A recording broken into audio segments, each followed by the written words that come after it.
The setup. That whole, hey, just checking on you, and 5 minutes later, it's, so can I ask you a favor energy? Some people call it the setup, softening you up, dry bragging when they hint instead of directly asking, or just straight up manipulative check ins. A fake checkup usually looks like they only reach out when they need something. The convo feels rushed towards a request. There's no real curiosity about how you are. Once you can't give what they want, they disappear. And dry begging is that subtle version. Must be nice to have help like that. I wish I had someone who could. I'm just struggling, but it's okay. It's fishing without directly casting the line. It makes you feel like you're valued for what you provide, not for who you are. Some people operate in survival mode, others operate in entitlement mode, and some operate in opportunistic mode. But none of those are your job to manage. When it's a repeated dynamic, it's usually not about you being naive, it's about you being accessible. When you're the strong one, the generous one, the emotionally stable one, the one who always lands on your feet, people assume you can handle being asked. But being capable doesn't mean you should be used. The key shift isn't confronting everyone, it's changing your response pattern. For example, don't rush to respond. Let them sit in the check-in without over-engaging. If the ask comes, pause. You don't owe immediate solutions. And if it feels transactional, don't match energy. You don't have to become cold, just unavailable for convenience. The classic strategy, sympathy strategist. The I'm the strong one. I help everybody. Nobody helps me storyline. That's not random. That's positioning. It's subtle because they are not directly asking. They are building a narrative, framing themselves as misunderstood, highlighting how generous they are, then creating emotional pressure for you to fill the gap. That's not just fake check-ins. That's emotional manipulation wrapped in vulnerability. If you're a compassionate person, when someone tells you they're scammed, unsupported, taken advantage of, your instinct is probably to soften, to be the one who doesn't do that to them. But healthy vulnerability doesn't come with an invisible invoice. If someone shares a hard story and there's an unspoken expectation that you now owe support, money, comfort, rescue, loyalty, or access, that's strategy, not intimacy. The people who are attached to your generosity will feel the shift first. And when you can't give the same way anymore, some of them drift. Not because you changed, because the benefit changed. And that's painful. It can feel like, so was that all I was to you? Did you ever actually care about me? If I can't provide, am I still valuable? When you've been the helper for so long, you start to unconsciously tie your worth to what you give. But here's what's happening. You're in a filtering season, not a punishment season, not a broke season, not a losing season, a revealing season. When you can't extend money, resources, constant emotional labor, or rescue energy, the only people who remain are the ones who generally value you. And yes, it stings because you're grieving the illusion. If someone disappears because you can't give anymore, they were never attached to you. They were attached to access, and access expired. That doesn't diminish your heart. It clarifies their intention. In or outside of a religious framework, life has these natural filtering seasons. Think of them like a pruning process in a garden. Sometimes things in our life, relationships, habits, jobs, patterns, need to be cut back or fall away so we can grow in healthier, more aligned ways. These seasons force us to confront what isn't serving us, even if it hurts at first. They make space for clarity, better boundaries, and people or opportunities that actually deserve a place in our lives. It's like life's way of shaking the snow off a tree branch. It might look bare for a while, but it's preparing us to bloom stronger and more intentionally.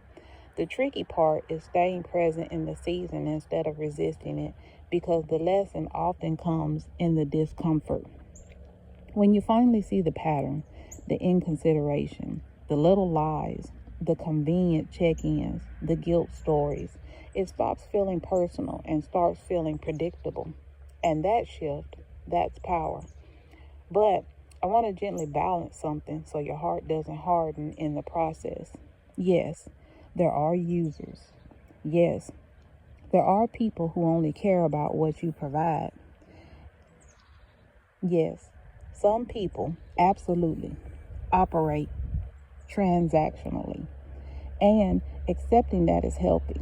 What we don't want is for your nervous system to quietly decide everyone is like this, love equals leverage, help equals being used, because then you start shrinking yourself to avoid being drained.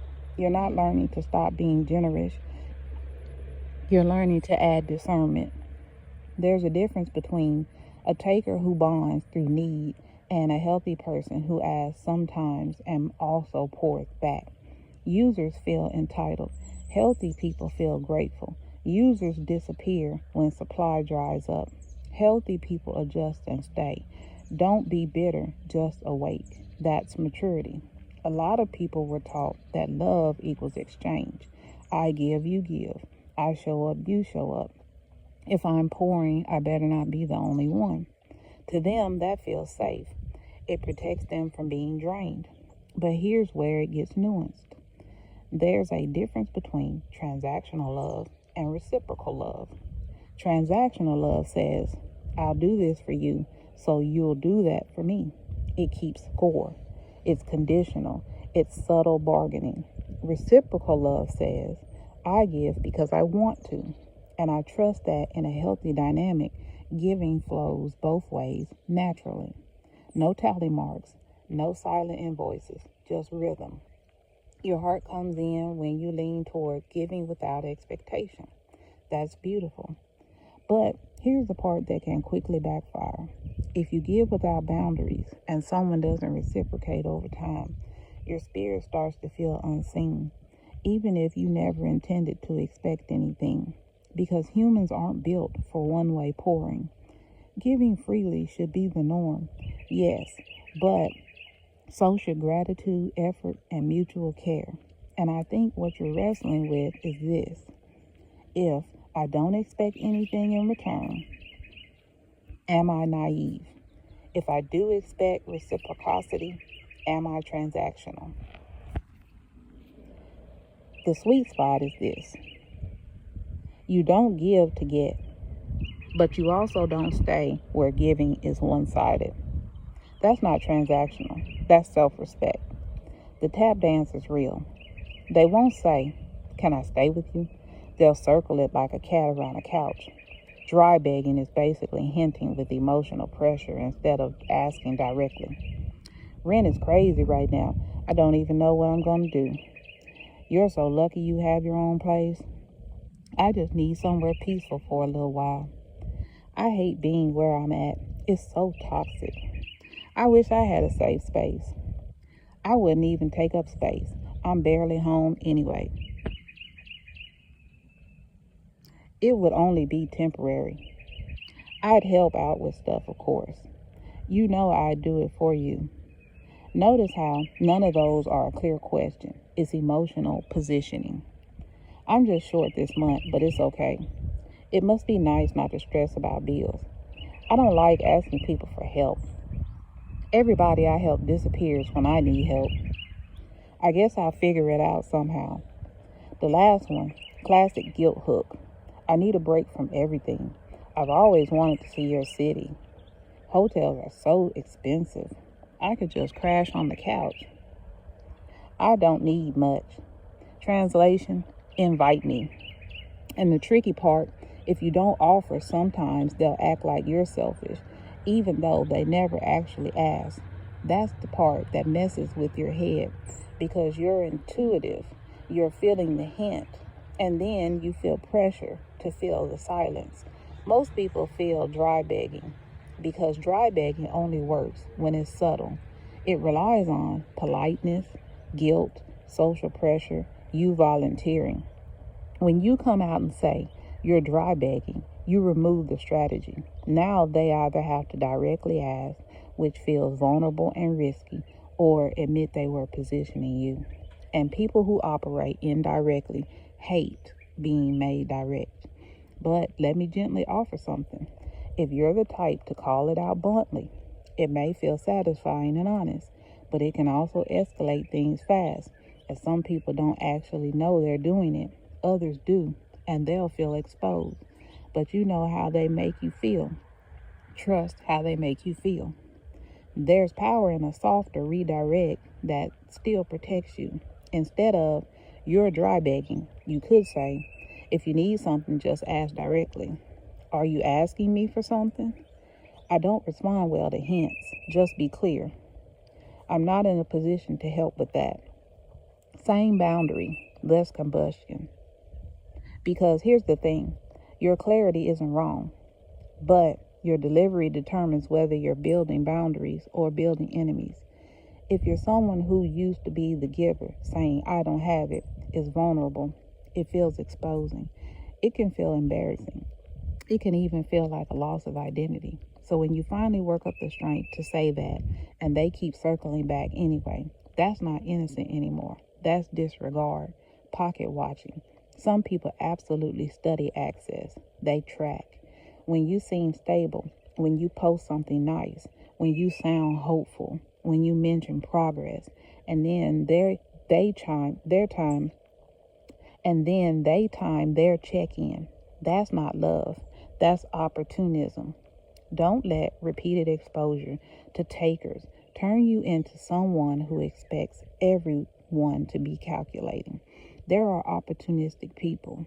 There are also insecure people who equate closeness with access.